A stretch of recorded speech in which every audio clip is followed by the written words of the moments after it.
লক্ষ্মী ঝাঁপি সিরিয়ালে আজকের পর্বে আপনারা দেখতে পাবেন ঝাঁপি বলছে ওই ডাকাত দুটোকে যে আচ্ছা আমি আপনাদেরকে বিশ্বাস করে আপনাদের টাকাগুলো জমা নিলাম, আপনারা এসে বললেন যে আপনারা কৃষক, আপনারা গ্রামে কাজ করে এই টাকাগুলো জমিয়েছেন আর আমার ব্যাংকে রাখতে এসেছেন, সেটার কারণ হচ্ছে আমি সুদটা বেশি দিব বলে, অন্য ব্যাংকেরা সুদ কম দেয় বলে আমি বিশ্বাস করে আপনাদের কাছ থেকে টাকাটা নিলাম, আর আপনারা আমাকে এভাবে ফাঁসাচ্ছেন। একবারও আপনাদের খারাপ লাগছে না? আচ্ছা আপনাদের বাড়িতে কি কোনো মায়া দেয়া নেই, নাকি মা বোন ভাই বোন কেউ নেই কো, কি আপনারা পারছেন এভাবে আমার সঙ্গে ব্যবহার করতে? তখন বলে আচ্ছা মহিলা, তো আপনি তো বললেন যে কি আমাদের ব্যাংকে টাকা রাখলে আমরা সুদ বেশি দেব, তাই তো আমরা ডাকাতি করলাম, আর সে চালের আড়তে ডাকাতি করতে গিয়ে আমরা ধরা পড়ে গেলাম, তাই এখন উল্টো সুর গায়ে আছেন? তখন দীপের মা বলছে এই মেয়েটা কি যে করতে বসে, দীপ যেতে না যেতেই অমনি একটা না একটা ঝামেলা শুরু হয়ে গেল, আমি ভাবতে পারছি না। তখন ঝাঁপি বলছে বিশ্বাস করো জেঠিমা, আমি কোনো কিছু করিনি গো, ওরা মিথ্যে কথা বলছে। তখন বলে আমি সত্যি কিছু করিনি, আমি কেন ব্যাটা করতে যাব, আমার একটা ভালো কাজ করার জন্য আমি খারাপ কাজ করতে যাব? কিছুতেই না। তখন পুলিশটা বলছে ওকে তুমি ধরে নিয়ে চলো, ও অফিসে যেতে হবে। তখন নিয়ে চলে গেলে এদিকে ও ছোটকা বলে যে কি যাক লিপসি খেয়ে আসুক, মনে মনে সেটাই বলে, আর বলে যেটা করেছি সেটাই করল। তখন মণি বলে ছোটদা তুই কি বলছিস সেটা তুই জানিস না, আমাদের ঝাঁপি কীরকম, তা আমাদের ঝাঁপি কোনো অন্যায় করতে পারে নাই। তখন বিশ্বমণি চুন্নিকে বলে চুন্নি একবার দীপকে ফোন করে জানা, সবকে ওকে জানাতেই হবে সবটা। তখন দীপের মা বলে শোনো ঠাকুরজি, আমার ছেলেকে তো ফোন করে বিরক্ত করো না গো, ওকে জানানোর কোনো প্রয়োজন নেই। তখন চুন্নিকের পিছুমণি বলে কিরে ফোনে পেলি? তখন বলে না তো গো, সুইচ অফ বলছি, এখন কি করা যায়? তখন বলে আমাকে যাই হোক একটা করতেই হবে ব্যবস্থা। তারপরে অমনি দীপের মা ঝামেলা শুরু করে দিলে অপি মনে বলে একটু তুমি শান্ত হও, বলে সেখান থেকে চলে যায়। আর তখন ওর ছোট মা বলে ঠাকুর তুমি ভালো দিকটা দেখো, মেয়েটা যে নির্দোষ আমরা জানি। অন্যদিকে দেখা যায় ঝাঁপির ব্যাংকে চলে গেছে পুলিশ, আর সেখানে গিয়ে সব লণ্ডভণ্ড করে দেয়। আর ঝাঁপি তখন বলে আচ্ছা আপনারা টাকা খোঁজার নাম করে আপনারা আমার ফাইলপত্র সবকিছু লণ্ডভণ্ড কেন করে দিচ্ছেন? আপনারা তো খুব ভালো করে জানেন যে এখানে টাকা পয়সা থাকতে পারে না, তারপরও কেন এটা করছেন আপনারা? আমি কি বুঝি না গো, আপনারা চান না যে একটা মেয়ে কোনো জায়গাতে কাজ করুক, ভালো জায়গাতে ভালো কিছু করুক, এটা কিছুতেই আপনারা মেনে নিতে পারেন না গো। তখন পুলিশটা গিয়ে সব কিছু ভাঙচুর করতে যায়, আর যেই দীপের চেয়ারটাতে পা তুলতে যাবে অমনি ঝাঁপি বলে শুনুন খবরদার, ওর চেয়ারে তো আপনি পা তুলবেন না, ও চেয়ারটা যার জন্য রেখেছিলাম সেই মানুষটা একদমও বসেনি, আর সেই মানুষটা এখানে নেই, আর ওর চেয়ারে যদি কেউ পা দেয় তাহলে কিন্তু আমি বরদাস্ত করব না, এটা কিন্তু তখন এসব বলে। আর কাউকে আমি এই যে কিছু ছেড়েও কথা বলবো না, সে পুলিশ হোক বা যেই হোক না কেন। আর আপনারা তো জানেন যে ওই টাকাগুলো আমার কাছে আছে, সেটা আমি বলছি তো, কিন্তু ও টাকাগুলো লকআপে আছে, যেখানে থাকার কথা সেখানে আছে, আমি আপনাদেরকে দিচ্ছি, বলে চাবিটা নিয়ে আসে, আর চাবিটা বের করে দেয়। তখন পুলিশটা আরেকজনকে দিলে ওই টাকাগুলো বের করে নিয়ে আসে, আর নোটগুলো মিলায়, তখন দেখে যে নাম্বারগুলো মিলিয়ে যায়। আর তখন পুলিশটা হাসাহাসি করার বলে এবার যে কি করব সেটা আমি খুব ভালোভাবে জানি, এই টাকাগুলো তো ইনি চুরি করে নিয়ে এসেছে। তখন বলে আমি তো বলছি যে ও ডাকাতগুলো আমার এখানে টাকাগুলো জমা রেখে গিয়েছে, তাহলে আবার আমি মিথ্যে কেন বলতে যাব? তখন চঞ্চল বলে যেমন মেয়ে তেমন বাপ, বাপও একদিন সবার টাকা মেলে দিয়েছে, আর এখন ডাকাতে শুরু করেছে। তখন ঝাঁপি বলে শোনো চঞ্চলদা, আমাকে যা খুশি তাই বল, কিন্তু আমার বাবাকে কিছু বললে কিন্তু আমি বরদাস্ত করব না, তাই বলছি এখন সাবধান হয়ে যাও। তখন চঞ্চল বলছি এত বড় বড় কথা কোথার থেকে আসে রে, এত কিছু করার পরও?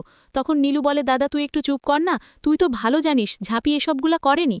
তখন চঞ্চল বলে এই তুই আবার এত বড় বড় কথা কি করে বলতে পারছিস, আমাদের বাড়িতে খেয়ে পড়ে তোকে চাকরি পাওয়াচ্ছি, যে বাবার অন্ন ধ্বংস করেছিস সে বাবারই গোন থেকে কিন্তু ডাকাতিটা করেছি, আবার তুই এত বড় বড় কথা বলছিস? তখন নীলু পুলিশকে বলে শুনুন না আপনি, তখন বলে আর কোনো কিছু শোনার নেই, ওকে এবার আমরা লকআপে নিয়ে যাব, বলে ধরতে ধরতে হিড়হিড় করে লকআপের দিকে নিয়ে যায়। এদিকে রনিত চুপি চুপি দেখতে থাকে, আর এদিকে বারবার করে চুন্নি বলছে স্যার ঝাঁপি কিছু করেনি আমি জানি তো। তখন রনি বলে দেখ এবার কেমন লাগে, আমার ভালোবাসাকে তো অ্যাকসেপ্ট করলি না, আমাকে সবার সামনে অপমান করলি, এবার বুঝবি দীপু এখানে করে নে।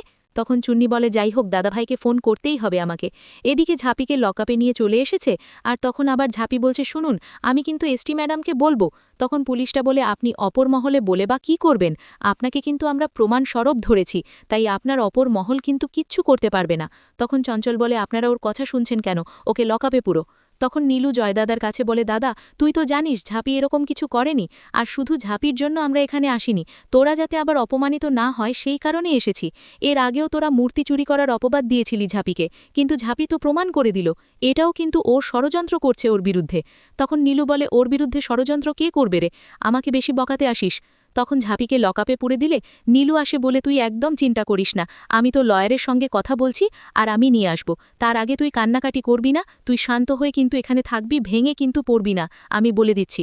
বলে সেখান থেকে নীলু চলে যায়। এদিকে ঝাঁপি মন খারাপ করে দাঁড়িয়ে থাকবে, এদিকে দেখা যায় যে ইনকা আর অনিত ঝাঁপিকে পুলিশ করেছে সেই আনন্দে ওরা পার্টি দিচ্ছে, আর সেখানে দুজনে মদ খাচ্ছে আর বলে এবার দেখ ঝাঁপি, আমি তোকে ভালোবেসে বিয়ে করতে চেয়েছিলাম কিন্তু সেটা মেনে নিলে না। তখন ইনকা যতক্ষণে দীপ জানতে পারবে ততক্ষণ দীপ কিচ্ছু করতে পারবে না, ও চলে যাবে হাজতে, হাজত বাস করবে, আর এদিকে দীপ চলে যাবে আবার ঘুরে লন্ডনে, আর আমিও সুরসুর করে চলে যাব লন্ডনে।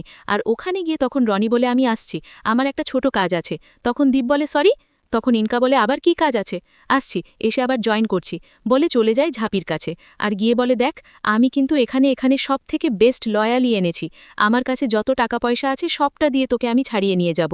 আমি জানি এখানে দীপ নেই কো, আর দীপ এখানে আসবেও না, কিন্তু ঝাঁপি একটা শর্ত আছে, তুই বল যে বেরিয়েছে তুই দীপকে ভুলে যাবি, আমাকে তুই বিয়ে করবি, আমি তোকে রানীর মতো করে রাখবো, আর ইনকাম আমাদের মধ্যে আসবে না, তোকে বিরক্ত করবে না।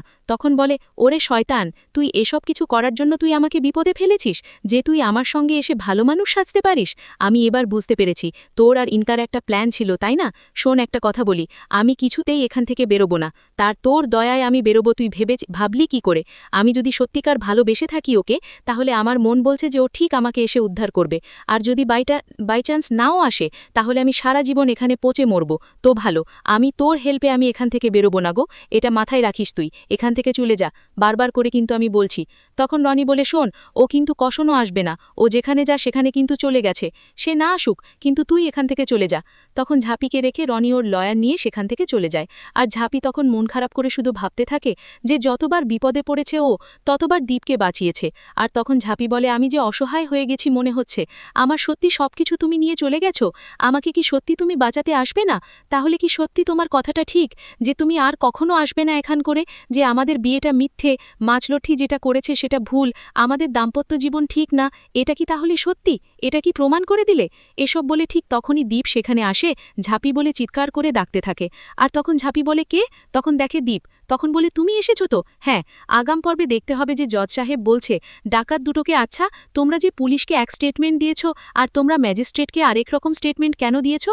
তখন ডাকাত দুটো বলছে যে আমরা ভয় দিয়েছি স্যার, আমরা ভয়। তখন ডাকাত দুটোকে জিজ্ঞেস করে কার ভয় দিয়েছো? তো ওই তো ম্যাজিস্ট্রেটের ভয়। তখন ম্যাজিস্ট্রেটকে জিজ্ঞেস করলে বলে আমি কিন্তু আমাদের এই স্বার্থেই কিন্তু আমি এই কাজটা করতে বাধ্য হয়েছি। তখন জজ সাহেব ম্যাজিস্ট্রেটকে বলে আপনার 2 মাসের জন্য সাসপেন্ড হলো, আপনি মিথ্যে কথা বলার জন্য। আর ঝাঁপি সরকারকে 3 বছরের জন্য যাবজ্জীবন কারাগার দেয়া হলো। আর তখন দীপ ঝাঁপিকে বলে একদম তুই চিন্তা করিস না ঝাঁপি, আমি থাকতে, এই দীপ্তান্ত সহকার থাকতে তোকে কিছুতেই জেলে থাকতে দিব না, আমি যেভাবেই হোক তোকে এখান থেকে বের করে নিয়ে যাবই। তো আজকের পর্বটা কেমন হয়েছে? যদি ভালো লাগে তাহলে কমেন্ট, শেয়ার, সাবস্ক্রাইব করবেন, আর কোন সিরিয়ালে আপডেট পেতে চান আমাকে বলবেন, আর আমি যদি কোনো জায়গায় ভুল ত্রুটি বলে থাকি